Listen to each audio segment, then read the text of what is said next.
ناظرین اکرام، ایک ایسا مسئلہ کہ جس میں بہت سارے لوگ فلاسفر بنے ہوئے ہیں اور اپنے ذہن سے اس مسئلے کو خلط ملط کر رہے ہیں، قیاس آرائیوں سے کام لے رہے ہیں.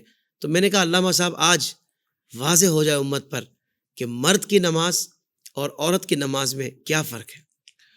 جی بالکل، آپ نے صحیح کہا کہ پچھلے کچھ 100-150 سال سے یہ نئی چیز مارکیٹ میں آئی ہے کہ مرد اور عورت کی نماز ایک جیسی ہے اور اس میں کوئی فرق نہیں ہے. یہ وہی بات کرے گا جس کو اسلام کی الف بے نہیں پتہ، اور احادیث وہ صرف بخاری مسلم کو مانتا ہے، اس کے علاوہ ہزاروں دیگر احادیث ہیں، اس پر یا تو اس کی نظر نہیں ہے یا وہ جان بوجھ کر ان حدیثوں کو نظر انداز کر رہا ہے.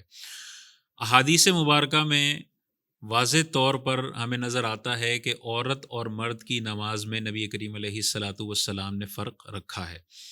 عورت کے لیے سب سے پہلا بنیادی اصول یہ ہے کہ نماز اس طریقے سے پڑھے گی جس میں اس کے ستر کی سب سے زیادہ حفاظت ہو، اور یہ واضح طور پر صحیح حدیث ہے، بخاری مسلم کی حدیث ہے. حضور علیہ الصلاۃ والسلام نے ارشاد فرمایا، عورت کے لیے کمرے میں نماز پڑھنا صحن میں نماز پڑھنے سے بہتر ہے، اور کمرے کے اندر بھی اگر کوئی چھوٹی جگہ ہے تو کمرے سے بہتر ہے کہ اس چھوٹی جگہ میں نماز اللہ پڑھے. اکبر. اندازہ کریں، گھر میں تو سارے محارم ہیں لیکن اس کے باوجود بھی کہا جا رہا ہے کہ بالکل جہاں کسی کی نظر نہ پڑے نا وہاں عورت سبحان نماز اللہ. پڑھے.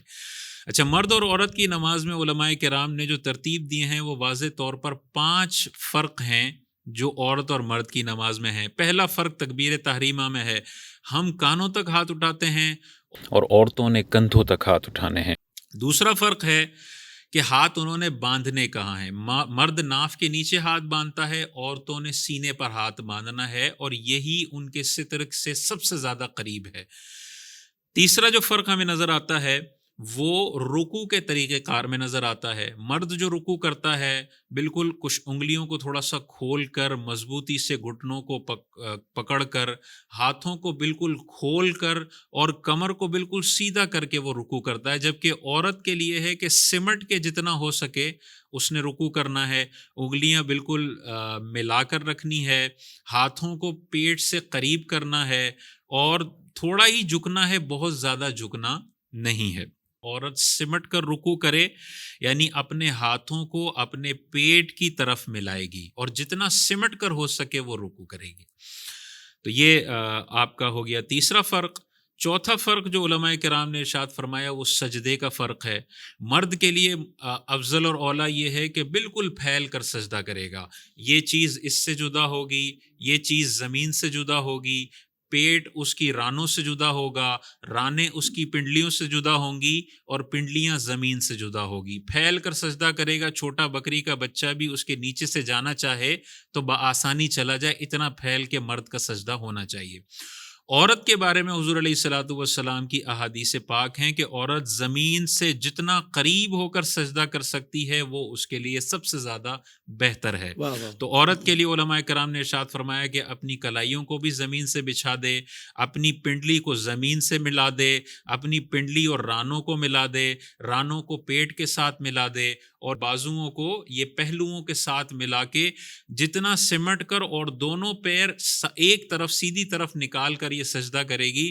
اور یہ اگر آپ دور سے دیکھیں نا، عورت کو مردوں کی طرح سجدہ کروا کے دیکھیں اور عورت کو عورتوں کی طرح سجدہ کروا کے دیکھیں، اور پھر کسی نیوٹرل بندے سے پوچھیں کہ ستر کے اعتبار سے کون سا شاندار سجدہ ہے، تو 100 میں سے 99 بندے جواب یہ دیں گے کہ یہ جو عورتوں کا طریقہ ہے جو 1400 سال سے چلا آ رہا ہے، یہ پھلجڑی تو ابھی آئی ہے 50 60 100 سال پہلے، اس سے پہلے امت کا اجماع ہے اس بات پر کہ عورت اور مرد کی نماز میں فرق ہے. تو عقل بھی اس بات کو تسلیم کرتی ہے کہ مردوں کی طرح جب عورت سجدہ کرے گی اس کے ستر کے معاملات ہو جائیں گے. تو یہ چوتھا فرق ہے. اور پانچواں فرق تشہد میں بیٹھنے کا ہے. ہم ایک پیر کو بچھاتے ہیں، دوسرے پیر کو کھڑا کرتے ہیں اور پیر پر بیٹھتے ہیں. عورت کے لیے حضور علیہ السلام نے ارشاد فرمایا کہ ایک ران کو دوسری ران سے ملا دے، یعنی دونوں پیر سائیڈ میں نکال لے سیدھی طرف اور اپنی سرین پر بیٹھے اور دونوں رانوں کو ملا دے. یہ عورت کے لیے ستر کے اعتبار سے سب سے زیادہ شاندار اور مزاج شریعت کے مطابق سب سے بہترین نماز ہے. واہ واہ واہ، سبحان اللہ سبحان اللہ.